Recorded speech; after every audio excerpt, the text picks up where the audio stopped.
I used to defend American candy with my life. If you had asked me 2 years ago, I would have told you that walking down the candy aisle at a Target in the US was the peak of human civilization. We have peanut butter cups. We have candy bars the size of a small child. We have colors that probably glow in the dark. But living in the UK as an American expat changes you. It rewires your brain. I was literally shocked when I first walked into a Tesco over here. The British sweets aisle sounds like a collection of bizarre Victorian inventions. The names make no sense. The ingredients sound like a chemistry experiment mixed with a garden party. As Americans, we look at these things and we mock them. We think our high fructose corn syrup and wax coated chocolate is superior. Then we actually taste them. Here is the truth. British sweets will completely ruin American candy for you. We need to talk about this because I have spent the last 2 years eating my way through the UK, and these are the 10 British sweets that Americans absolutely make fun of, right up until the exact moment they put them in their mouths. Number 10. The Aero bar. If you try to explain an Aero bar to an American, they will laugh in your face. In the US, we would never pay for a candy bar that is intentionally filled with air. We want dense, heavy blocks of sugar. We want value. So when you tell an American that Nestle created a chocolate bar in 1935 that is literally just milk chocolate injected with air bubbles, we think it is a scam. We mock it as diet chocolate, but then you unwrap it, you take a bite, and the entire structure just collapses on your tongue. The bubbles create this incredibly fast melting texture that floods your mouth with rich chocolate flavor instantly. The peppermint version is even crazier. It is bright green inside, and the mint is so sharp and clean. The texture is an absolute masterpiece of food science. They heat the chocolate, aerate it to create the bubbles, and then cool it quickly so the structure holds.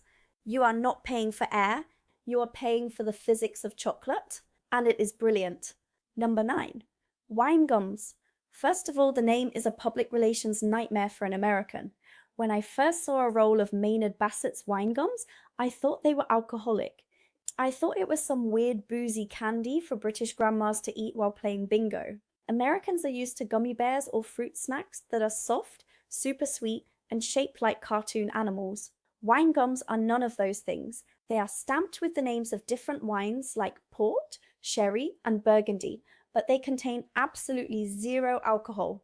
Charles Riley Maynard invented them back in 1909, and the story goes that his father, who was a strict Methodist and totally against alcohol, almost fired him for the name. We mock them because they look like antique cough drops. Then you try one. They are so dense, you really have to work for it. The flavors are intense, dark, and slightly tart, completely different from the artificial sweetness of an American gummy worm. Once you get used to the chew, you cannot stop eating them. Number 8. The Crunchie. Americans hear the word honeycomb, and we immediately think of the cereal. We think of actual honey, maybe some bees, something you put in tea. So when British people offer us a Crunchie bar, we are deeply confused by the golden, rock-hard, porous block inside the chocolate. We mock it because it looks like a piece of building insulation. But a Crunchie is actually sponge toffee, or cinder toffee. The inside is made by mixing sugar, golden syrup, and baking soda. The baking soda reacts and creates carbon dioxide bubbles, which gives the candy this shattering glass-like texture. When you bite into it, the thick Cadbury milk chocolate coating breaks, and the inside just shatters, and then instantly melts into this rich, caramelized sugar puddle. We have nothing like this in the States. We have the Butterfinger, which gets stuck in your teeth for 3 to 5 business days. A Crunchie shatters, melts, and disappears, leaving you wanting 5 more. By the way, if you are having fun listening to my absolute culture shock, hype up this video in the comments and hit the like button. It shows the algorithm you really love me and my content, and it helps me keep making these deep dives into British culture for you. Number 7. Jaffa cakes. Oh, the Jaffa cake. I was so arrogant about this one. In America, we do not mix orange, jelly, and chocolate on top of a sponge. It sounds like a punishment. We view fruit mixed with chocolate as a weird health food compromise. I mocked my British friends relentlessly for eating these out of a cardboard tube. Then I learned the history, and I tasted the brilliance. In 1991, there was a literal court case in the UK over the Jaffa cake. The government tried to tax them as chocolate-covered biscuits, which are considered a luxury item. McVitie's, the company that makes them, argued they were actually cakes, which are considered a staple food and not taxed.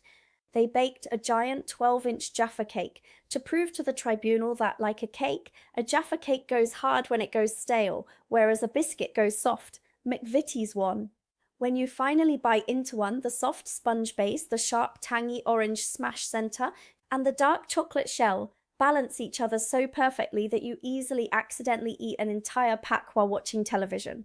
Number 6, the flake. If you hand an American a Cadbury Flake, they will be very confused. It is just chocolate. There is no caramel, no nougat, no peanuts.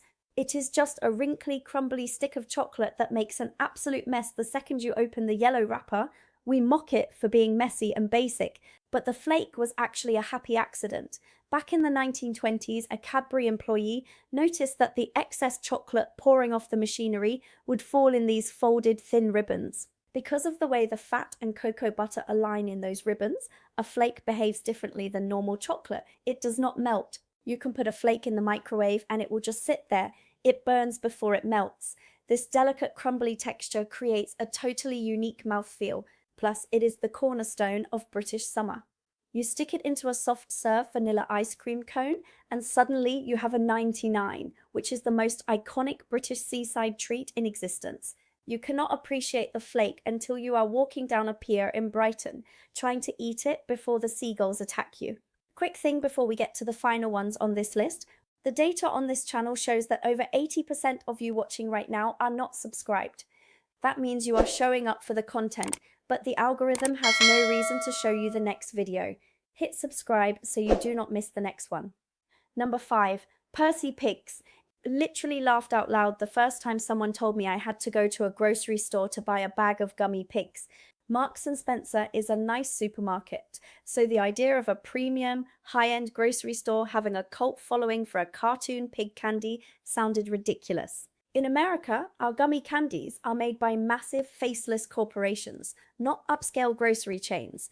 But Percy Pigs are a cultural phenomenon here. They were launched in 1992, and they have this completely unique texture. They are softer and more opaque than American gummies, made with real fruit juice. The original flavor is a mix of raspberry, strawberry, cherry, and grape. The controversy around these is actually insane. For years, they contained pork gelatin, which is darkly ironic for a pig-shaped sweet. When Marks & Spencer changed the recipe to be completely vegetarian a few years ago, the British public nearly rioted. They debated it on national morning shows. I mocked the obsession, and now I literally have a bag of them in my purse at all times. Number 4, Tunnocks, tea cakes. When you see these on a shelf, they look like retro 1950s spaceship toys. They come in this bright red and silver foil wrapping, and they look aggressively old-fashioned. We mock them because they look like they belong in a museum, not a modern snack cabinet. But Tunnock's is a Scottish bakery that has been operating since 1890, and they have perfected this specific treat. It is a round shortbread biscuit base, topped with a massive dome of Italian meringue, which is basically incredibly soft, whipped marshmallow, and the whole thing is encased in milk chocolate. In the US, our marshmallows are rubbery and dense. We roast them to make them soft. The marshmallow inside a Tunnock's tea cake is already like a cloud. When you bite through the crisp chocolate shell, the marshmallow just dissolves, and the biscuit gives you the crunch you need. Unwrapping the foil feels like a ritual. You simply cannot replicate this level of baking precision in a standard American factory candy. Number 3, rhubarb and custard boiled sweets. As an American, the word rhubarb belongs in a pie. Maybe if your grandmother is baking it. The idea of taking a tart, fibrous vegetable and turning it into a hard candy sounds like a threat. And the phrase boiled sweets sounds like medieval gruel. We call them hard candies. So a rhubarb and custard boiled sweet is the most aggressively British sounding thing on the planet, and Americans ruthlessly make fun of the concept. But these little pink and yellow half and half candies are an absolute revelation. The pink side is the rhubarb, which is sharply sour, acidic, and bright. The yellow side is the custard, which is deeply creamy, vanilla heavy, and sweet. As they dissolve in your mouth, the two flavors cross over each other. It is the perfect balance of acid and fat, sour and sweet, translated into sugar. The British have a massive culture around old-school sweet shops with glass jars lining the walls, and these are the crown jewels of that tradition. Also, this is exactly the kind of thing I go much deeper on with the people who support this channel directly. So if you are sitting there thinking, okay, I need the fuller version of this story, join the membership below. That is where I share the deeper thoughts, the more personal side of all this, and the extra bits I cannot always fit into the main videos. Number 2, Maltesers. Look, I will admit my own guilt here. When I first saw Maltesers, I rolled my eyes and said, oh, so they are just British Whoppers. If you say this to a British person, they will look at you with pure disgust. And honestly, they are right. In the US, Whoppers are the candy you get on Halloween and immediately trade away. The chocolate coating on a Whopper tastes like brown wax, and the malt center is so hard it feels like you might crack a molar. Maltesers are what Whoppers wish they were. Created by Forrest Mars in the 1930s, they were originally marketed as energy balls for weight loss, which is hilarious. The chocolate on the outside is thick, creamy, high-quality milk chocolate, but the inside is where the magic happens. The malt honeycomb center is so light and airy that the second it hits your saliva, it begins to melt. You do not even have to chew them, you just let them collapse in your mouth. They are a staple of British cinema culture, and once you realize how terrible Whoppers are in comparison, you will never go back. Number 1, Terry's Chocolate Orange. This is the ultimate boss level of British sweets that Americans mock. If you try to explain this concept in the States, it sounds unhinged. It is a ball of chocolate flavored with real orange oil, shaped exactly like an orange, with segments held together by a central chocolate core. And to eat it, you literally have to commit minor violence. You have to smash it against a hard surface to get the slices to break apart. Americans mock the flavor combination, and we definitely mock the idea of doing manual labor to eat a piece of chocolate. But then you experience your first British Christmas. Terry's has been making these since 1932, originally in York. The ritual of the whack and unwrap is a core cultural memory for almost everyone in the UK. When you finally hit it against the table, the foil falls away and the chocolate falls into these perfect curved wedges. The orange oil hits your nose immediately. It is not an artificial chemical orange flavor.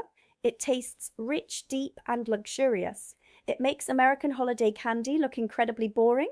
Living in the UK has completely ruined my tolerance for American candy aisles. We might have the marketing, and we might have the massive portions, but the British have the history, the texture, and the actual cocoa butter. The next time you see one of these bizarre-sounding treats, do not mock it, just unwrap it, take a bite, and accept that the British absolutely won the candy war.